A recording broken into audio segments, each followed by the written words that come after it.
What's happening? What's happening? What's happening? Welcome back into JC's Pop Culture. All right, impact players. Slow clap for this one, guys. Impact players are back, and they are a quick way for you to easily identify the key players on the other team. Every team will have at least one offensive and one defensive player who is an impact player. However, unlike the past, there is no limit on the number of impact players a team can have. Nice. So used to be, I think it was 3 on offense, 3 on defense back in the day or something like that. Now, explosive offense with playmakers everywhere might have 5 or 6 impact players across the board, letting you know they straight up got dudes and they're going to cook. And here you see that as the case on Georgia. Look at this. Beck is an impact player. The running back there is an impact player. The tight ends are both impact players. 3 out of the 5 offensive linemen are impact players. So that's interesting. You can have multiple impact players. Now, look, we get a look at the ticker at the bottom here for the first time. Hadn't seen that yet. So this is obviously in Dynasty mode here, a screenshot from it. And they're updating to Maryland, Indiana here at the bottom below the score bug.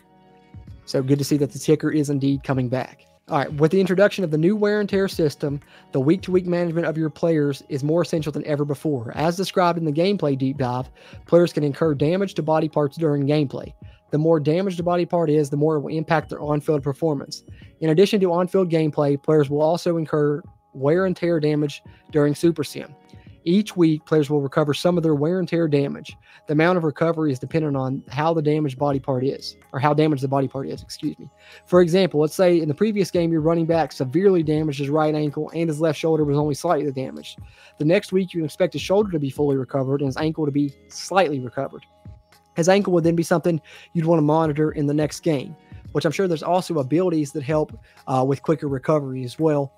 You could decide to sit him in an effort to allow him to get back to full health the following week, or you could play him at the risk of increasing how long it takes him to fully recover. Or you might want to have him on a certain snap count and save him for maybe late in the game, maybe critical drive, something like that, if they have an area of their body that's really injured, right? I'm not injured, but really, close to causing an injury because of the wear and tear so bad. In an effort to ensure that players are not disappearing in big-time games late in the season, we have set minimums that players will always recover to when advancing the week. So that's nice. So it's not going to be overpowered. It seems like they're trying to adjust it to where, when you advance the week, it does have a little bit of a minimum thing that it goes back to. You can monitor your players' wear and tear damage by viewing the health tab in their player card.